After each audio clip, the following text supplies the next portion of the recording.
Hello friends, मैं doctor Selja Nagendra आपको BA प्रथम वर्ष के एमडीएस यूनिवर्सिटी के द्वितीय प्रश्न पत्र के प्रथम यूनिट पर चर्चा करूंगी जो वर्ण व्यवस्था पे है। विश्व के सभी समाजों में सामाजिक वर्ग अवश्य पाए जाते हैं। सामाजिक वर्गों का निर्माण कहीं जन्म के आधार पर तो कहीं धन के आधार पर किया जाता है। भारत के विचारकों ने भी मनुष्य के मनोवैज्ञानिक प्रवृत्तियों को ध्यान में रखते हुए सामाजिक स्तरीकरण की ऐसी योजना अपनाया जिसके अंतर्गत समाज को कार्यात्मक दृष्टि से 4 वर्गों में बांटा गया है, जो ब्राह्मण, क्षत्रिय, वैश्य, शूद्र के नाम से जाना जाता है। इस व्यवस्था के अंतर्गत प्रत्येक व्यक्ति की प्रवृत्तियों या गुणों को ध्यान में रखकर ही समाज में सामाजिक स्थान, उसका स्थान और कार्य निश्चित किया गया। वर्णाश्रम व्यवस्था सामाजिक संगठन के हिंदू सिद्धांत की आधारशिला के रूप में कार्य करती है। अभी अपन देखेंगे वर्ण का अर्थ। शाब्दिक दृष्टि से 3 संभावित अर्थ है। प्रथम, वर्ण या चुनाव करना। दूसरा, रंग और वृत्ति के अनुरूप। वर्ण शब्द की उत्पत्ति वृत्ति वर्ण धातु से मानी गई है। इस दृष्टि से व्यक्ति अपने लिए जिस व्यवसाय का चुनाव करता है उसी के अनुसार उसके वर्ण का निर्धारण होता है। अर्थात वर्ण उन लोगों का एक समूह है जिसका व्यवसाय समान है।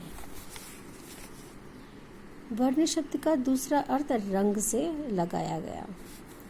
सबसे पहले ऋग्वेद में वर्ण शब्द का प्रयोग रंग अर्थात काले रंग की जनता के लिए और गोरे रंग आर्य के लिए रखा है।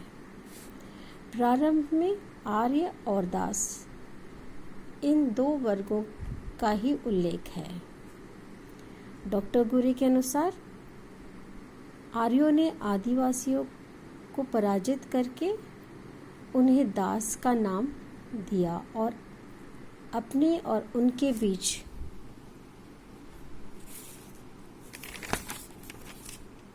अंतर प्रकट करने के लिए वर्ण शब्द का प्रयोग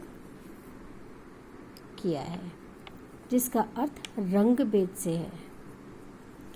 पीवी करने के अनुसार गोरे वर्ण का प्रयोग आर्यों के लिए और कृष्ण वर्ग दासों के लिए किया जाता था। बाद में वर्ण शब्द का प्रयोग गुण एवं कर्मों के आधार पर बने हुए 4 बड़े वर्गों के लिए किया गया। थर्ड, वर्ण शब्द का तीसरा अर्थ वृत्ति से संबंधित है, अर्थात जिन व्यक्तियों का संभवित एक जैसा या समान हो, जिन व्यक्तियों का स्वभाव एक जैसा या समान हो, उन्हीं से मिलकर एक वर्ण बनाया गया।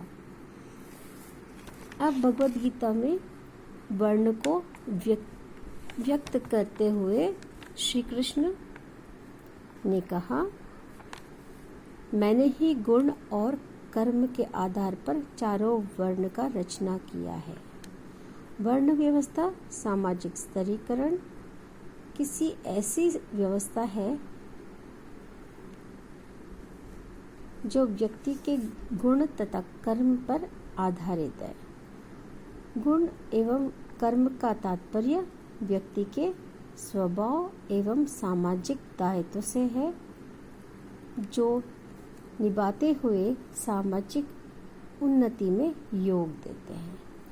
अब अपन नेक्स्ट पार्ट में वर्ण व्यवस्था की उत्पत्ति पर चर्चा करेंगे। Thank you friends.